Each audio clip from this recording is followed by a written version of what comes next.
Now, with the sixth and final rum now released in the latest Plantation mini-series of rums, I thought it was about time we kind of do a little bit of unboxing, take each rum in turn and turn this into a mini-series where I kind of talk about these rums, what the Plantation series is all about, and kind of whether it's something that you might be interested in collecting in the future. Now, I don't think it'll be a surprise to many of you. I love Plantation.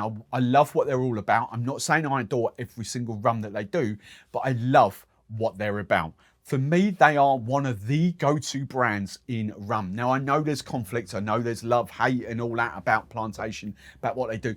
But I think from the kind of entry to intermediate level to get you into rum, I don't think there's a better brand because they are open and honest. They explain everything and they are all about education. They don't hide anything. They tell you exactly kind of how it's made. Now, for me, Plantation do something very, very clever. As a business, I'm looking at this as a business point of view, not a consumer, but more of a business point of view. And as a business myself, I appreciate this. I kind of understand and I think it's genius. And for the life of me, I don't understand why more brands don't do this. What Plantation do, and to my mind, they're the only brand that do it. They have a definitive start point and a definitive end point with the series that they release. They don't just keep doing ongoing limited releases. So if you miss one, you don't really know about it. You kind of, you know, it's just like Foursquare ECS, like the SBS, like Bristol, you know, when they kind of release limited runs. There's nothing wrong with that at all.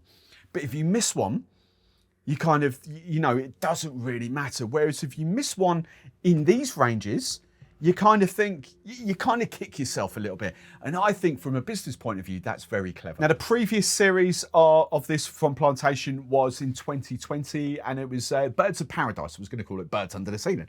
Birds of Paradise. So that was then, they had Australia, had Fiji, and all those kind of things. It was slightly sort of yellowy boxes, but all the birds over there.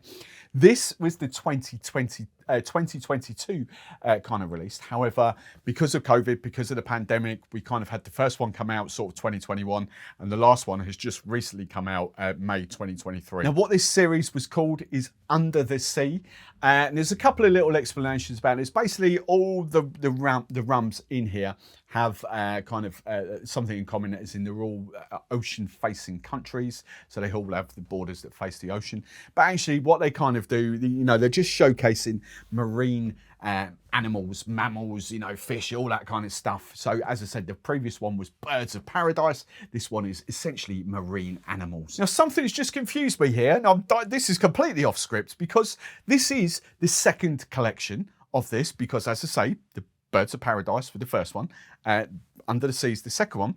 I'm going down the list here. These are in order of how they come out. Vintage Collection 2, Vintage Collection 2, Vintage Collection 3.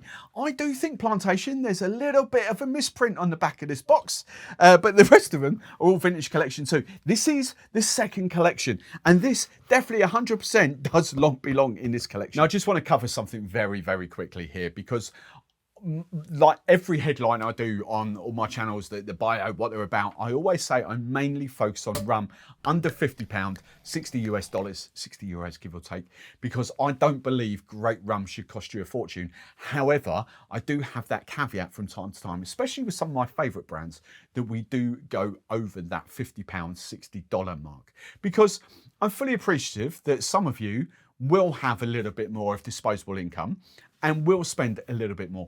Now, I'm never going to get into the realms of £100. Yes, I've got a few £150 rums here to the side, but I don't really talk about them. You know, that's completely off camera. You know, they're my own personal sort of collection going on. But for this, I do appreciate with things like Plantation, you know, where we love, you know, their normal rums, I dare say, and I know quite a few people that will quite happily invest in these. And these are not that expensive in the grand scheme of things. These are not your 75, your 80, your £90 rums. I've got the prices here. You know, they go in the UK, I've got this in dollars as well, but they're £60 to £73 in the UK. And you won't be able to get many of them now. You might be able to get a few kind of released. You get the recent couple maybe, but not the early ones. They probably would have sold out. But £60 to £73, which translates to $75 to $91 or 70 euros to 84 euros. Now we'll go through these in more detail in each video to come, but these are lined up in order of release. So first up, we had the Panama, which came out roughly October 2021. We've then got the Jamaica, which came out in January 2022.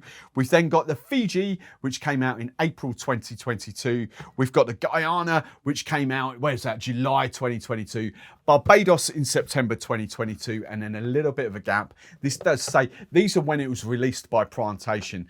So it says January 2023. However, it really didn't come to market in the UK until April. So you can probably add like maybe 3 or 4 months onto those dates until you actually saw them from your wholesalers. Now, obviously, I'm going to start at the beginning. I'm going to taste the Panama first. But before I do, I want to hear from you guys. Have you got any of these rums? Have you collected all 6? Let us know in the comments below. Let us know your thoughts. Do you think they were value for money? How did you get on with them? Will you be going down future plantation vintage rabbit holes? Let us know in the comments below.